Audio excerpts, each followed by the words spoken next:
Vamos lá, vamos ao segundo ponto dessa mensagem, versículo 32. No versículo 32, Jesus fala: casamento é um privilégio sagrado. Casamento é um privilégio sagrado.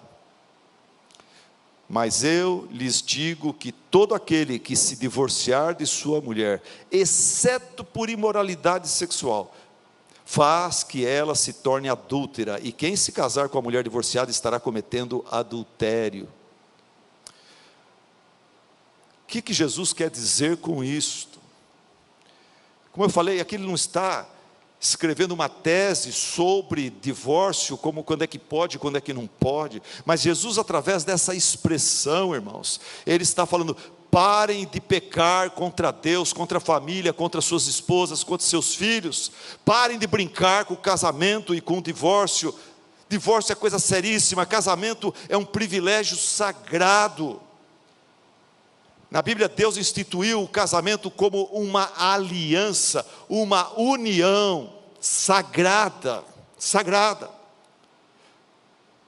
Eu me preocupo quando eu preparo um casal para o casamento, se a noiva não está mais preocupada com o vestido do que com essa união sagrada na qual ela está entrando.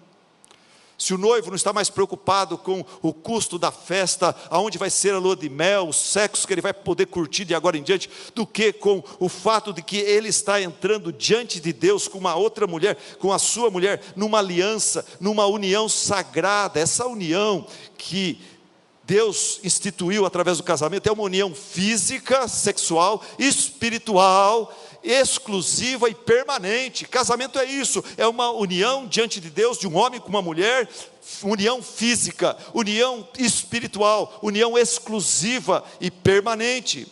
Gênesis 2, 23, Deus mesmo falou: por essa razão, o homem deixará pai e mãe, se unirá à sua esposa, à sua mulher, e eles se tornarão uma só carne. Deus fala aqui no casamento, diante dele, eu e minha esposa, nós somos unidos, somos fundidos, soldados, e nós nos tornamos uma só carne, uma só carne. No casamento diante de Deus, marido e mulher se tornam uma só carne. Isso aí, sabe o que significa essa uma só carne? Isso aí é uma lei axiomática, é uma lei incontestável, é uma lei espiritual, que o mundo não sabe, não conhece, não crê, não leva a Bíblia a sério. Portanto, eles vivem como pessoas mortas espiritualmente, longe de Deus, na ignorância, mas nós temos a palavra de Deus.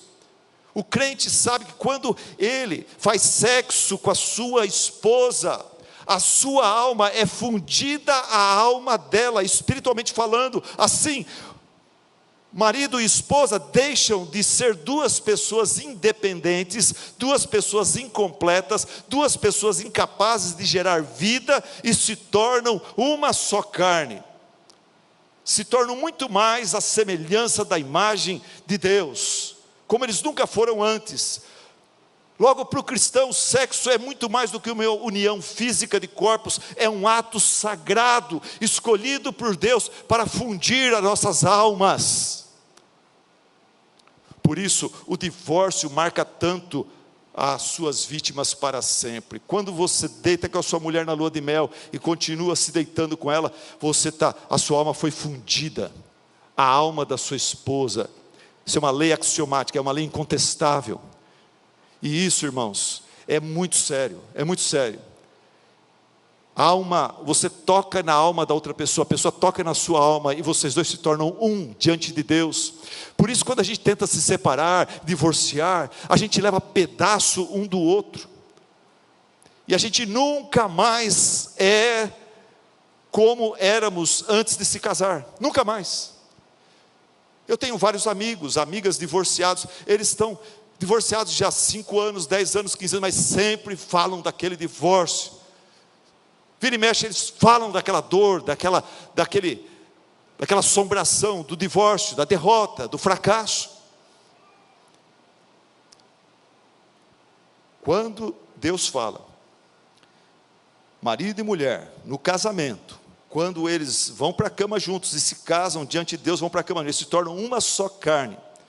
Isso aí parece uma coisa assim subjetiva, parece um papo espiritual de teólogos, mas não é, gente. Isso é um mistério, sim, mas é um mistério cuja realidade é inegável.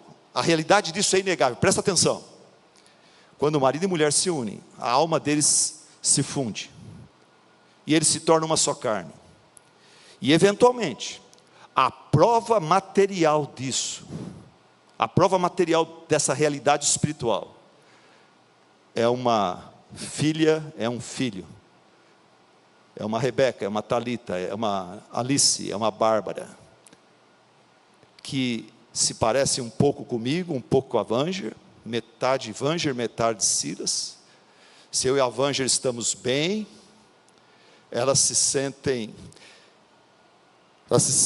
inteiras, porque eu estou bem, a Vanger está bem, eu amo a Vanger me ama, e elas se sentem inteiras. A parte nelas que lembra o Silas, elas estão em paz com ela. A parte que lembra a Vanger, estão em paz. Mas quando o Silas e a Vanger brigam com o outro, e fala palavrão para o outro, e fala de divórcio, e não quer mais estar junto, elas são rasgadas no meio. Elas não sabem que parte delas odiar.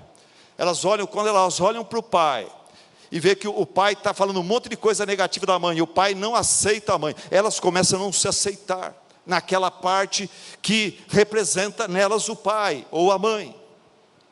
Quando uma criança olha para si mesma e vê partes do pai e da mãe sendo divorciado, aquilo rasga a criança por dentro,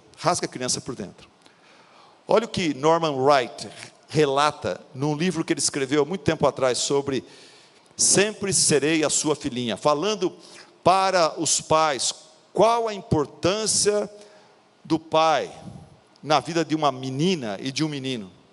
E ele relata o seguinte testemunho, presta atenção. Aqui é uma mulher agora adulta falando do divórcio dos seus pais, lá no passado.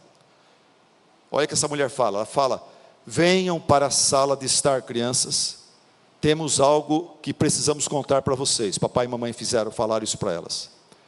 Foi assim que nossos pais nos disseram que não iriam mais ficar juntos. Depois que eles nos disseram que estavam se divorciando, eu me sentei debaixo da mesa, e na minha mente repassou repetidamente as palavras que meu pai disse naquele breve encontro. Eu não sabia então o que tudo aquilo significava, mas logo eu aprendi. Depois que papai saiu, eu olhei nas gavetas onde ele guardava suas roupas, e eu encontrei uma velha camiseta que ele deixou para trás. E eu peguei aquela camiseta e escondi no meu quarto. E eu guardei aquela camiseta durante anos. E eu me apegava àquela camiseta quando eu sentia tristes saudades do meu pai. O meu pai voltou para nos ver algumas vezes, mas suas visitas se tornaram cada vez menos frequentes. Finalmente, suas visitas cessaram completamente. E eu sempre me perguntava: para onde será que ele foi? O que ele está fazendo? Será que ele ainda se lembra e se importa conosco? E eu esperava que sim, mas acho que eu nunca vou saber.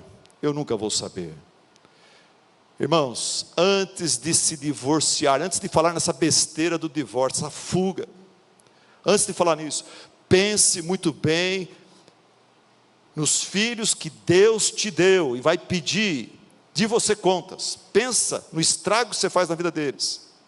Pensa muito bem. Antes de pensar em divórcio, lembra dos seus filhos. Quem sai mais machucado no divórcio não é a esposa, não é o marido. Vocês são adultos, vocês se viram. Vocês não nasceram colados um no outro, agora vão ser rasgados, mas pensa nos filhos, que não tem nada a ver com isso, que não pediram para você. E se você for perguntar para eles: vocês gostariam que papai e mamãe divorciassem? Eles vão falar: não, a gente não gosta de ver vocês brigando, a gente gostaria de ver vocês vivendo como cristãos dentro de casa. Mas divórcio nunca, não queremos isso. Um homem chamado Pete Rose Jr., foi um famoso jogador de beisebol, cujos pais se divorciaram, e ele fez muita fama no beisebol. E uma vez ele disse para o repórter uma coisa que deixou os Estados Unidos assim, que era tudo a favor do divórcio, todo mundo, não, divórcio é uma coisa legal, gente, precisa, não pode, tem que ter divórcio. E esse homem famoso, de repente, ele assusta a mídia, dizendo assim: eu trocaria todo o sucesso que eu tenho na liga profissional de beisebol para ver meus pais voltando, casando-se e mantendo sua vida de casado juntos outra vez. Eu trocaria tudo.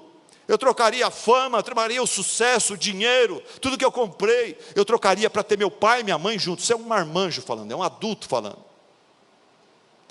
Por isso, através de Mateus 5,32, Jesus nos diz: o divórcio por motivos fúteis e egoístas abre a porta para a imoralidade, para o adultério, deixa um rastro de destruição e perda material, financeira, física, emocional e espiritual.